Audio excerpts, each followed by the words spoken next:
Hey, Austin, I'm just wondering after a couple days to reflect, where you think things got away from you and what needs to improve here moving forward for this team. I mean, obviously, I think everybody's still, pretty frustrated and, devastated from, from just a couple nights ago. So I'm not sure I can really share much more than what I did the other night, or about how we're feeling and stuff, because I'm not really sure much has changed. Next up, we'll go to Kevin McGran, Toronto Star. Go ahead, Kevin. Austin, I know you're not necessarily one for individual awards and individual accolades, but today you were nominated for the Ted Lindsay, which is, of course, as you know, a vote by the players, alongside Connor and Sydney. Does that mean anything to you at this point, or what does it mean to you at this point? I mean, it's really humbling to be in in the same conversation as those two players. So, yeah, I mean, that's, it's always nice, but, in the end of the day, obviously, going home, it's, definitely a sour taste in your mouth, because, those individual awards and stuff like that, I think they're great and all, but, I don't think there's any, quite the satisfaction that there is compared to just, winning with the team and, accomplishing something as a team. So next up, we'll go to Mark Masters, TSN. Go ahead, Mark. Austin, when a team loses, we tend to focus on what went wrong, but the Habs certainly played well down the stretch in that series, and it looked like you had a nice moment with Phil Deneau in the handshake line. How would you describe what it was like battling him game in, game out through 7 games? Yeah, he's a really, really good player. I said it before. I think he's pretty underrated for what he brings. He's really smart, does a lot of the little things extremely well. So anytime we played each other, he's obviously a very challenging player to play against. And yeah. Next up, we'll go to Matt Larkin with the Hockey News. Go ahead, Matt. Hey, Austin. I'm just wondering, do you think that this team still has a mental block to overcome in high-stakes games, or is it more something just physical on the hockey side, the X's and O's that you have to overcome?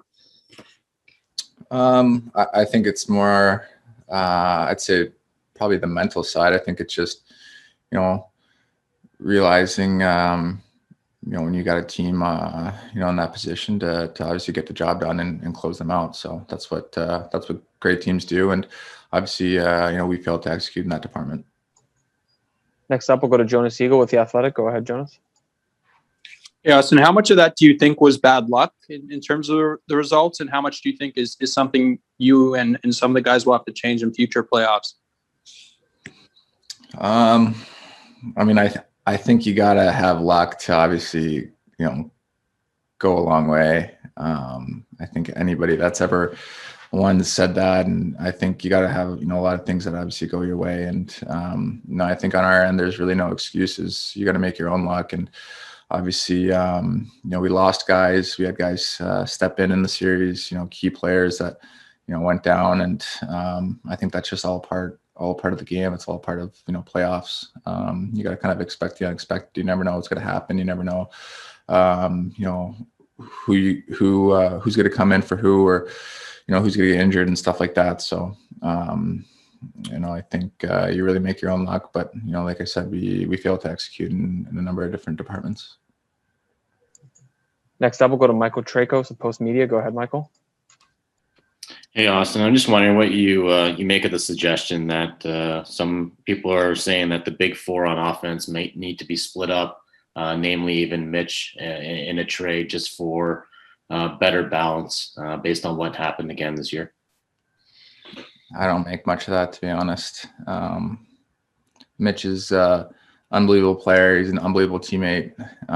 So that's just, something I don't think anybody really thinks about or focuses on. I know in this room, everybody loves Mitch and everybody loves everybody in this room, and we really have a tight bond. So I think all the stuff on the outside noise, coming from the outside, it's, you guys have fun with that. We'll take 2 more here. We'll go to Pierre LeBrun with The Athletic. Go ahead, Pierre. Hey, Austin, obviously that kind of loss would hurt everyone in that room. But when you look in the faces of Joe Thornton and Jason Spezza, who are extending their careers because they want to win so badly. How does that affect the rest of the guys in the room, given how you've gotten to know those guys? Yeah, I think it's it's I don't know really how to describe it, to be honest. It just sucks, those two guys are, a crucial part, of what we had going on here this year. And, like you said, they've been around for a long time. They, haven't gotten, to the top of the mountain yet. And so, it just, it sucks. And I think, we feel for each other. We're going to win as a team, we're going to lose as a team. And I think when you look around the room, obviously, you really feel for that, just because, like these guys have said, you only get so many cracks at it. We'll go to Terry Cochan, Toronto Sun. Go ahead, Terry.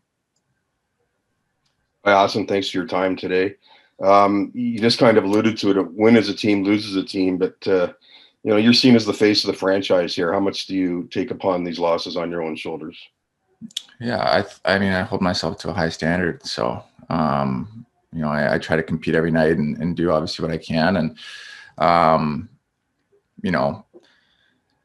not being able to produce was obviously, produce the way I wanted to was obviously frustrating. But, like I said the other night, if you would have told me I would have had X amount of chances, our line, X amount of chances and only come out of it with, with a couple goals, I'd probably beg to differ, but that's obviously not the way it went. And we're put out there to produce, and we weren't able to get it done. So yeah. Take two more here. We'll go to Steve Simmons, Toronto Sun. Go ahead, Steve.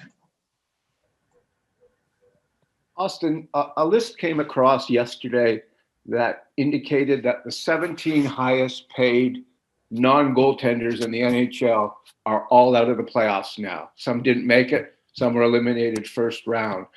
What does that say about the sport, that teams that have balance, or more balance, I guess, or more money to spread around, seem to succeed more than teams that are soaking it into individual players? I don't know. To be honest with you, I'm not sure really what that says. So sorry. And the last one here, we'll go to Lance Hornby, Toronto Sun. Go ahead, Lance. Austin, as you indicated about the other guys, it's a business in terms of players coming back, and that Freddie and Zach, their futures are out there. What can you say about playing with them the last few years, and your hopes that you can find some way to have them back? Yeah, of course. I can't say enough good things about the both of them. They're both amazing teammates, huge parts of our program, and, extremely close with both of them. So obviously, like you said, we'd, love to have both of those guys back. So, they,